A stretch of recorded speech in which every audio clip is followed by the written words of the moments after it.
All right, welcome to 2021 Sunstone Symposium session 132, God the Mother of Global Poetics.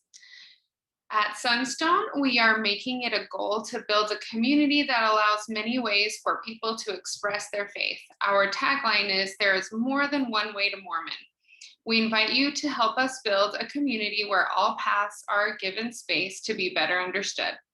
Please support us in our mission by making a donation and subscribing at sunstone.org. After the symposium, Sunstone staff will edit, polish, and re-upload all of this year's session videos to the Whova app.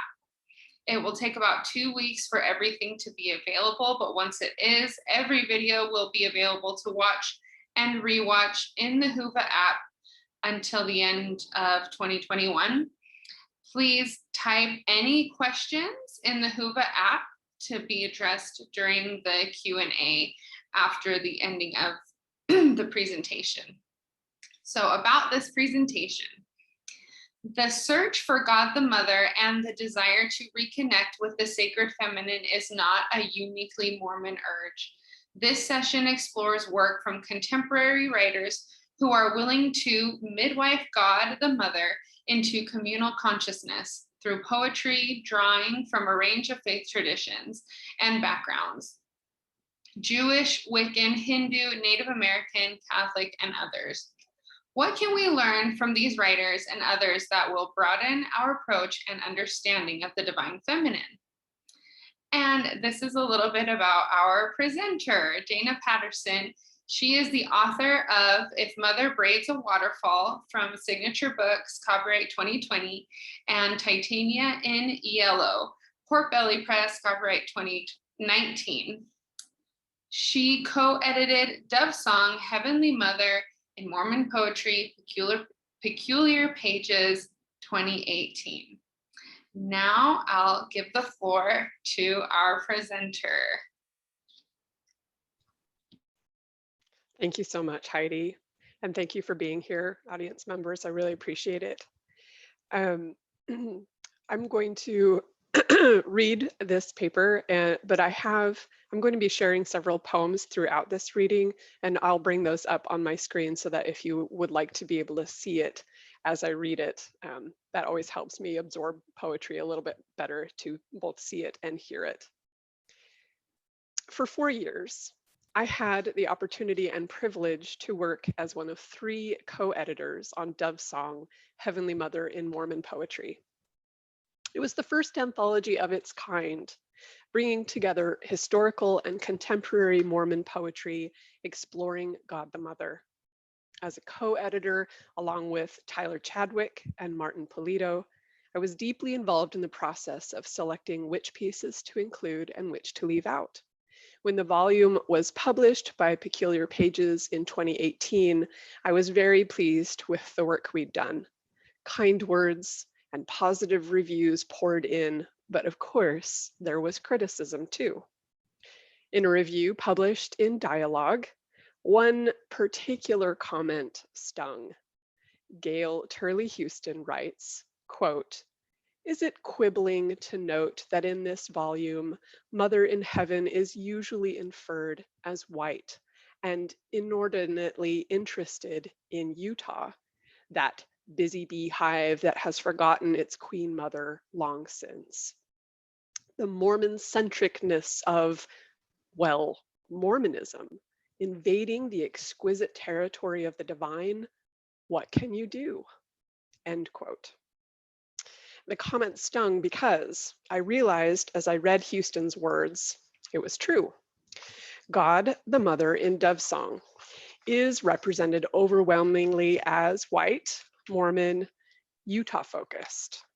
It stung more because I thought I should have recognized this shortcoming as an editor and worked to broaden and expand the representation of God the Mother in the anthology, but post-publication, it was too late. As a side note, I'm happy to report that Rachel Hunt Steenblick is currently at work on a new anthology that seeks to fill some of these gaps, and she's specifically soliciting work from BIPOC and LGBTQ writers to formulate an anthology that will, I hope, help make up for some of Dove Song's deficiencies, painting a broader picture of the feminine divine. So back to Houston's comments about Dove Song. I've always been the kind of person who forgets kind words easily and retains negative feedback as if it were seared into my brain. The hurtful words a boy used to break up with me in 6th grade, I can still recite them word for word. The hateful comments about Utah and its polygamists a history professor mentioned offhandedly in college, well, repudiating those words turned into my master's thesis. So perhaps it is no wonder that I have spent the last few years thinking about Houston's review and how to think of the feminine divine in ways that look beyond Utah, Mormonism, and whiteness for a broader, more expansive vision of what God the Mother can mean and encompass. A deeper historical and wider global perspective is what I seek, though I'm sure I'm still limited by many factors, including my language, my race, my gender identity, my educational background, etc. I acknowledge I have blinders on, but I am trying. And because my background is in poetry, and poetry is where I encounter the divine in my life, I began looking for God the Mother there, in those finely turned fields of verse. Emily Dickinson famously wrote, "I dwell in possibility." And it strikes me that poetry has been and continues to be a fertile space for exploring the feminine divine, where we dwell in the possible, a creative space open to the muse, the spirit, the universe, whatever you'd like to call it. The creative act of receiving a poem, for me, feels more like a co-creative act where the poet receives and scribes, then refines what arrives in an electric interval of openness. There are 7 poets I would like to touch on today, poets who've helped me broaden my ideas about the feminine divine through poetry. These poets include Alicia Ostreicher, Joy Harjo, Vandana Khanna, Alison Pellegrin, Danusha Lamaris, Robin Wall Kimmerer, and Angelique Zobitz. Alicia Susskind Ostreicher is a Jewish poet and literary critic who draws on the Kabbalistic tradition of the Shekhinah to explore the feminine divine. So in this tradition, God the Father was separated from God the Mother, the Shekhinah or the Beloved, at the moment of creation. And the purpose of history is to reunite them. Every time we bring goodness into the world, Ostreicher states, we assist in that reunion. She relays a striking metaphor that has been critical in shaping my idea of God the Father's relationship to God the Mother, and the poet's role in acting as midwife to God the Mother. Ostreicher writes, quote, "It seems clear to me that the being we in the West call God the Father swallowed God the Mother in prehistory. That is to say, the God of male monotheism, who keeps demanding worship, the warrior and judge and tyrant God that William Blake calls Nobodaddy, absorbed the powers of goddesses who were worshipped for millennia before he came on the scene. The Sumerian goddess Inanna and other ancient goddesses were in charge of things like childbirth and lawmaking, for example. But remember the wolf who swallowed grandmother in the story of Red Riding Hood? Grandmother doesn't die, and God the Mother doesn't die. She's there inside the belly of the beast, which is to say, we can see traces of her in the biblical texts. God the Father is in pain just as we are in pain because he is pregnant with his repressed female self. What I really believe is that we can all be midwives of the divine female. We can help her be born into the world again. But we poets, we also have to imagine her. That's our job." end quote. And that comes from Alicia Ostreicher's essay, God the Mother, which is published in A God in the House, Poets Talk About Faith. It's a wonderful essay. I highly recommend it. One of Ostreicher's poetry collections, called the Volcano Sequence, delves into exploring the lost feminine divine. And her poem, Earth, the Shekhinah as Amnesiac, underscores the midwife metaphor, the brain work that we'll need to embark on to bring the mother back. And I'm going to share my screen so that you can see this poem as I read it.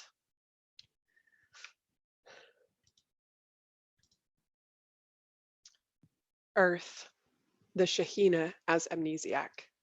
The epigraph, I was set up from everlasting, from the beginning, before the earth was. When he prepared the heavens, I was there, rejoicing always before him. Proverbs 8:23-30. Then humanity named you wisdom. Monarchs ruled according to your counsel. You prepared a table from which we ate. You were above rubies and exalted like the palm tree or like the rose bushes in Jericho. Come on. Surely by now you remember who you are. You're my mother, my sisters, my daughter. You're me. We will have to struggle so hard to birth you this time. The brain like a cervix.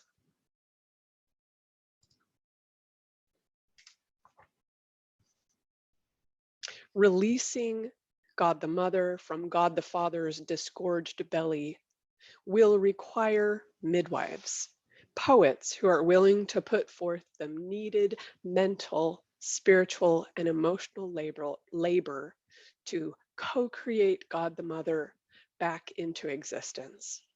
Ostreicher says this is the territory of poets, but we'll need writers of all stripes, as well as songwriters, playwrights, thinkers, philosophers, theologians, and many others for this Herculean effort. Interestingly, Heracles, is named after the goddess Hera, who is a goddess of childbirth. So Herculean indeed. So where do we begin this work of reimagining God the Mother back into existence? From my work on Dove Song, I know that for many it begins with acknowledging loss, recognizing grief, even expressing anger. And of course, we are not alone in grieving the loss of the mother. Joy Harjo, the first Native American poet laureate of the US, writes matter-of-factly of the feminine divine's absence in her poem, Running, quote, there are no female deities in the Trinity. An acknowledgement of loss and powerlessness may give way to a revisionist impulse, a desire to revisit the old stories from a Thea-centric perspective, giving voice to the voiceless. In Vandana Khanna's chapbook, The Goddess Monologues, she weaves together a series of persona poems, loosely retelling epic myths in the voices of Hindu goddesses who are often voiceless. In one poem, a goddess is told to walk through fire to prove her worthiness, her holiness. What is a poet to do with these demeaning narratives that imply femaleness is akin to impurity? Here is the penultimate poem of Khanna's series entitled The Goddess Remade. And again, I'll share my screen so that you can read along if you'd like to. The Goddess Remade. Excuse me. You found me with night in my teeth, a cheap date in need of a heart, a story, a glass bangle in green, any small mercy. And I took it, leaving behind those moaning cows, the thatched roofs, one lightning storm away from igniting. You took inventory, breath and pulse, cells and teeth, a numb womb. You couldn't shake the river out of me, so there it stayed, muddying my blood, blurring the blink of my eyes. Build me better, a girl with a spine stiff as bark, a mouth refusing to part, the brittle twig of rib cage. Build me until there is nothing soft left, nothing pink.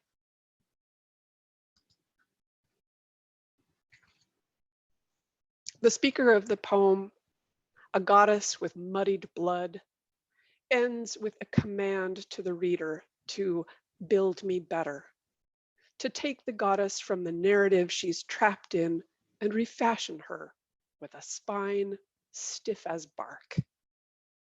I hear in this voice a potent mixture of grief and rage, as well as a determination in the feminine divine to be remade strong, powerful, to leave behind the humiliating subjugation of the past web of stories in exchange for liberating ones to be imagined into existence by the reader poet.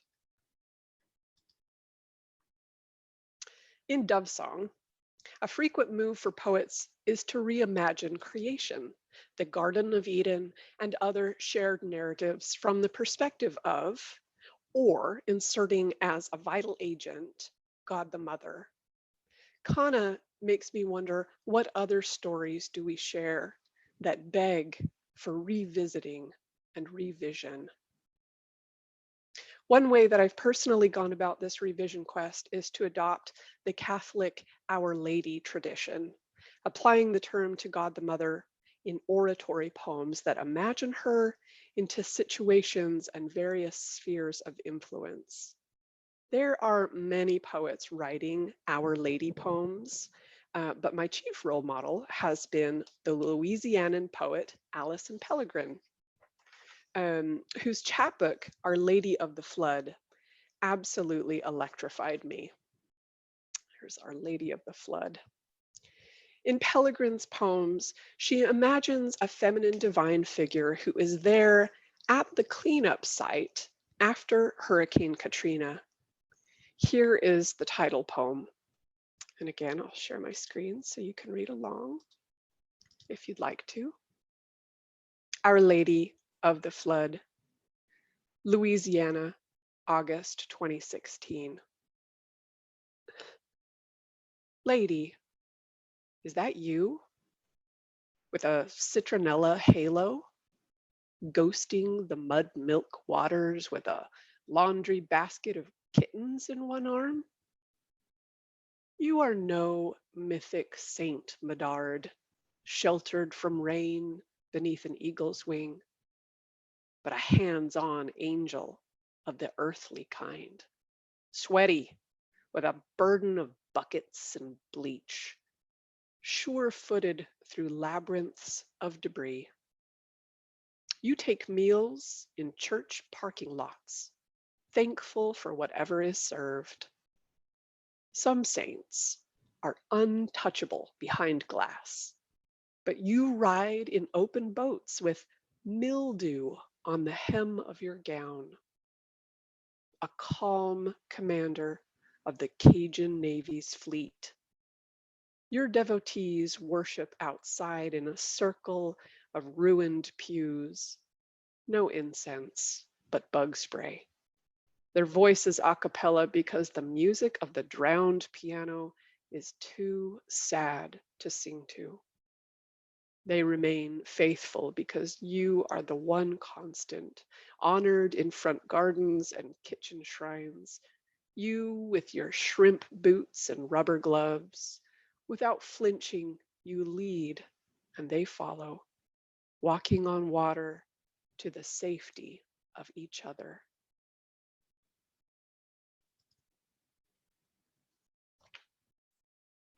Pellegrin humanizes the feminine divine in this portrait poem, bringing together the sacred and the profane. Our Lady of the Flood has mildew on her hem and wears sturdy utilitarian shrimp boots for post-flood cleanup. She is there with Katrina flood victims, suffering with them and helping them, unafraid to get her hands dirty. Danusha Lemaris is another poet who expertly wields the Our Lady device. In her poem, O Darkness, she invokes the feminine divine to affirm the holiness of her dark skin. And I'm going to share my screen so you can read along. O darkness, my arm is so brown and so beautiful is a thought I have as I'm about to turn off the lamp and go to sleep. I look at it a moment in the soft glow and see it briefly as though it belonged to someone else. A reddish kind of brown, like a toasted almond, only flecked with the fine gold hairs of summer. And it occurs to me that I've always loved the brownness of my skin, the way just now I stop to admire my own thigh, its deeper tone against the crisp white of my cotton robe. As a girl, I wanted to be dark as my mother, whose skin shone against crimson, malachite, plum. I loved the way that gold gleamed against her neck, the way dark skin forgives the accumulation of our years and griefs, and still goes on, pliant and smooth and new. It made sense to me that others slathered their limbs with oil, unguent, laid themselves out on roofs, on decks, on banks of sand, gave themselves to the mercy of the sun. Though, when I seek a synonym for dark, I find dim, nefarious, gloomy, threatening, impure. Is the world still so afraid of shadows, of the dark face of the earth falling from the moon?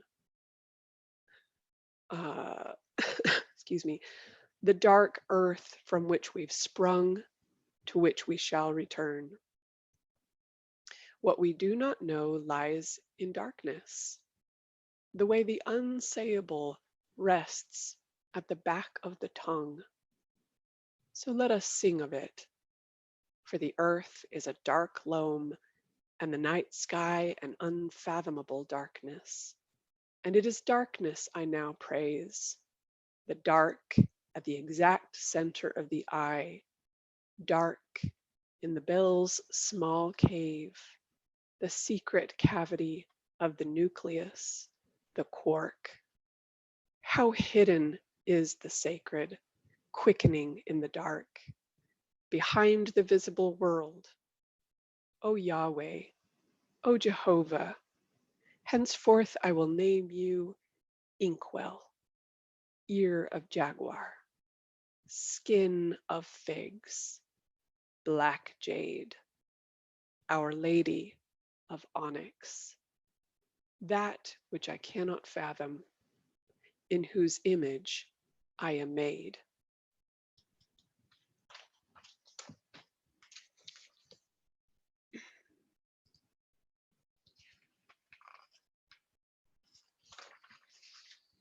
What I learn from Pellegrin is that the feminine divine can be incarnate in a poem and creatively imbued with special power or provenance in the wake of tragedy and disaster. She can be invoked into those spaces, marrying sacred and profane together.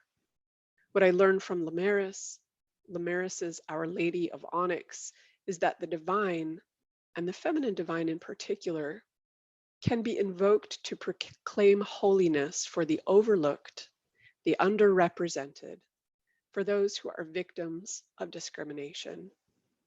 She can be invoked even to overturn the biases inherent in language, where synonyms for dark are demeaning. Instead, Lemaris brings together darkness, holiness, beauty, and power in her litany, inkwell, ear of jaguar, skin of figs, black jade, Our Lady of Onyx, that which I cannot fathom, in whose image I am made. For Mormons, addressing God the Mother as Our Lady may feel transgressive. After all, praying to God the Mother has been forbidden by church leaders for many decades. But writing an oratory poem is not the same as voicing a spontaneous prayer to God the Mother. And to be frank, as a post-Mormon, I'm just not that worried about what has been forbidden. Several Dove Song poets wrote prayer poems addressed to God the Mother, and I would urge my listeners that we need more, many, many more poems addressed to her to help us midwife God the Mother back into our lives, our theology, our worship. What would you say to God the Mother if you could write a poem to her? Our Lady of fill in the blank. Another mode of poetry I came across in Dove Song is the persona poem in the voice of God the Mother. And at first I was surprised by the chutzpah of poets like Susan Elizabeth Howe, Stephen Peck, and Jim Richards. How could they put words into God the Mother's mouth? I admired their poems, but I felt like imitation would be laden with hubris for me personally. Later, I began to view this kind of poem as necessary. Moving beyond what we'd like to say to her, what do we imagine she'd say back? An essential piece of midwiving the feminine divine is to anticipate what she'd say, not just in response to a specific prayer, but in response to a variety of subjects. Other poets outside Dove Song are affirming the feminine divine by having goddesses speak in their poems. Angelique Zobitz, a Black poet from Chicago, for example, draws on Senegalese legend. In the voice of Mame Kumbabang, the river goddess speaks to Zobitz's owned daughter, aka the Revolution. I'll bring this poem up for you.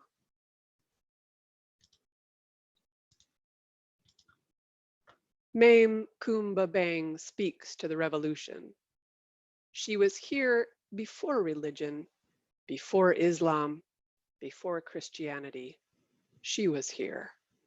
Senegalese legend. You were born from legend, dear child. The fishermen learned of us first, before plunder, before thirst, before baptism, before suckling at breast.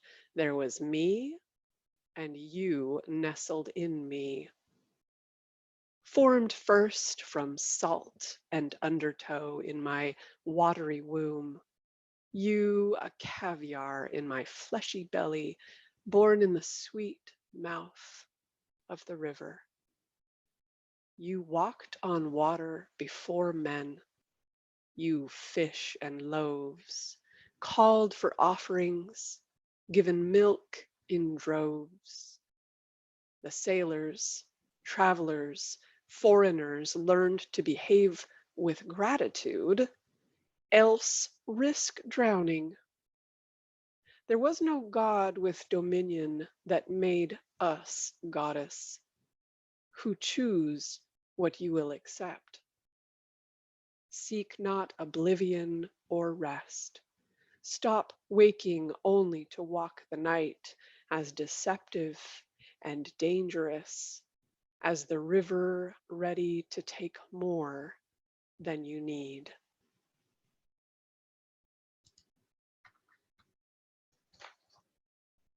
Like Lemaris, Zobitz draws on the feminine divine to affirm the holiness of Blackness, in particular the Blackness of her daughter, drawing a lineage and linkage between the river goddess's ancient power and her girl's unfolding present. I like to believe that if God the Mother is real, she has many iterations that span across cultures, languages, histories. As Mormons, we can look to a wide variety of religions and cultures for hints about the feminine divine and how to bring her back, including Senegalese legend. Certainly one of the largest crises we face as a species, one for which we might invoke the feminine divine, is climate change and its cousin, species loneliness. Robin Wall Kimmerer is a poet and biologist who has helped me understand that so simple a thing as bringing the feminine divine back into focus could help us solve these enormous problems by teaching us a right relationship to the earth and other creatures in this world we share.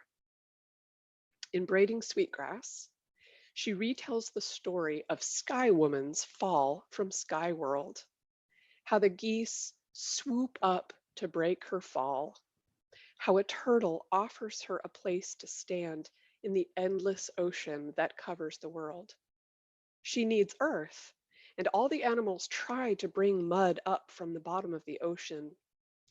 Only Muskrat succeeds, but in the effort loses his life. Out of deep gratitude to the animals for their help and sacrifice, Sky Woman dances on the mud and land is formed. Kimmerer says, quote, "Children hearing the Sky Woman story from birth know in their bones the responsibility that flows between humans and the earth. The story of Sky Woman's journey is so rich and glittering. It feels to me like a deep bowl of celestial blue from which I could drink again and again. It holds our beliefs, our history, our relationships. Looking into that starry bowl, I see images swirling so fluidly that the past and present become as one. Images of Sky Woman speak not just of where we came from, but also of how we can go forward." End quote. The stories we tell each other matter. And the story of Sky Woman is a far cry from Judeo-Christians' Garden of Eden, created for Adam and Eve, who are made stewards over the earth. In the story of Sky Woman, there isn't room to argue over what is meant by steward and stewardship. There is no naming of the animals. They already have names. There is no ruling over the earth. Humans are guests of the animals that were already here. There is mutuality. Each animal is imbued with personhood. Their gifts and sacrifice make life possible, and so Sky Woman behaves toward them with respect and gratitude. I believe God the Mother and Sky Woman are iterations of the same feminine divine presence. And as we act as midwives to the feminine divine in our co-creating, it is vital that we rethink how we relate to the earth and all life here. Animals, plants, our relatives. As Kimmerer says, the story of Sky Woman shows us how we can go forward. Thank you so much. That's the end of my prepared remarks. Heidi, if you'd like to come back on, are there any questions? Yes, we have a few questions. Thank you first of all for the wonderful presentation. Those were so beautiful. I loved it. If you are still watching digitally or if you're in person watching the session, you can go onto the Whova app and submit any questions or comments and we can answer those. And we have 3 right now and I'll continue looking at them, but see if there's any more. When did you first become interested in poetry? I wasn't much of a reader as a kid, but there were a couple of books that I would check out over and over again. Dr. Seuss, anything by Dr. Seuss and anything by Shel Silverstein, I would just read over and over again. So I want to say that I was encouraged, to write poetry at a young age. It was pretty terrible, but I did it anyway. Heidi and I were having a conversation before this session started, and I was telling her that a lot of my early poetry was really quite awful. But if you love it, just keep at it. Just keep practicing, keep reading a lot of poetry, and you can get better. It's something you can get better at. Awesome. How can poetry change the human experience? How can poetry change the human experience? That's a big question. Well, I think there are a couple of parts to that question. There's reading poetry and experiencing poetry, but there's also writing poetry and sharing poetry, right? There are a lot of facets to poetry. Gosh, recently I was attending my grandmother's funeral, and I emailed my dad ahead of time a poem that I had written about my grandmother, never in a million years imagining that it would be read at her funeral, but it was a kind of tribute to her.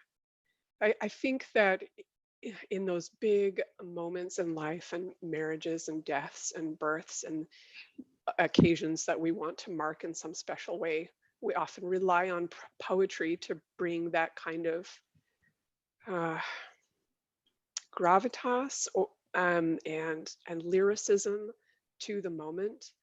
Uh, but but aside from those big events, reading poetry daily, I think provides a kind of connection between the reader and the poet, however many decades or centuries apart, however many miles apart. When you're reading a poem and you connect with it, it's like holding hands with that poet across time and across miles, and feeling like you're not alone. I think that is part of one piece of the part of the magic of poetry. Yeah. Wow, thank you. What are other ways that we can continue to increase the visibility in the feminine divine? Mhm, mhm. Yeah, I think as I mentioned, I think we need more poems, but I think we need not, Alicia Ostriker is a poet and literary critic, so she's like, poets, let's go. We can be midwives to the feminine divine.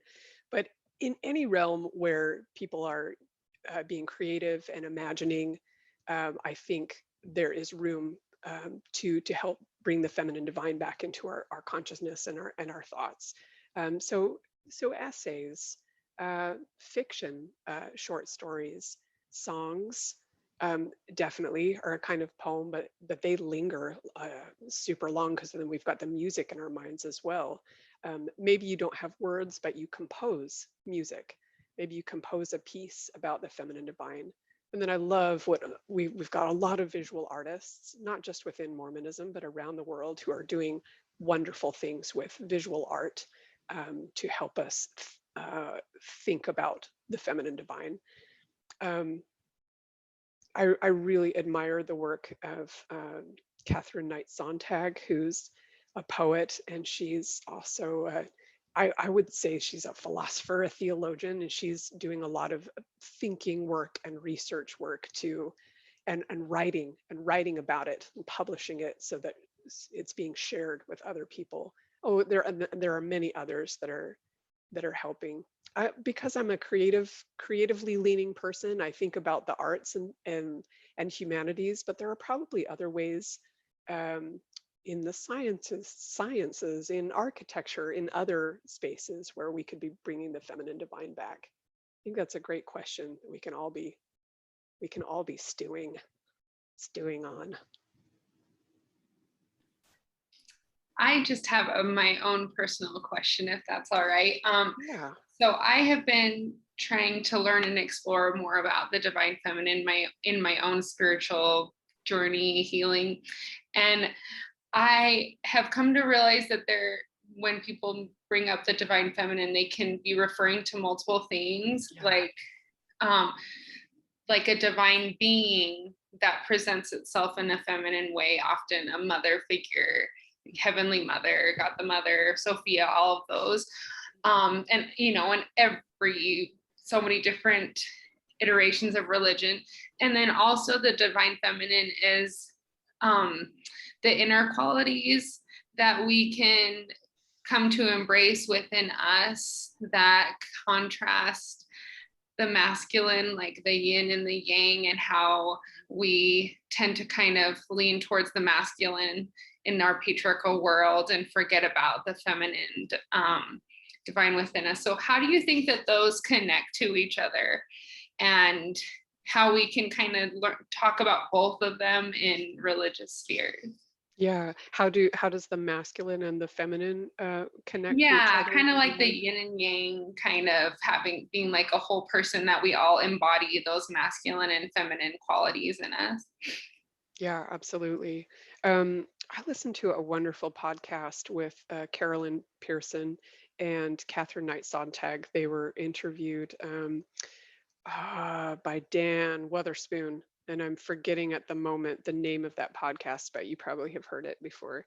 I And think it's Latter-day Faith. yes, Yeah. yes. And Catherine and Carolyn were both talking about balance, and really, it's bringing the feminine divine back into focus is about balance. And we've been out of balance for such a long time with in our patriarchal society, as you said, Heidi.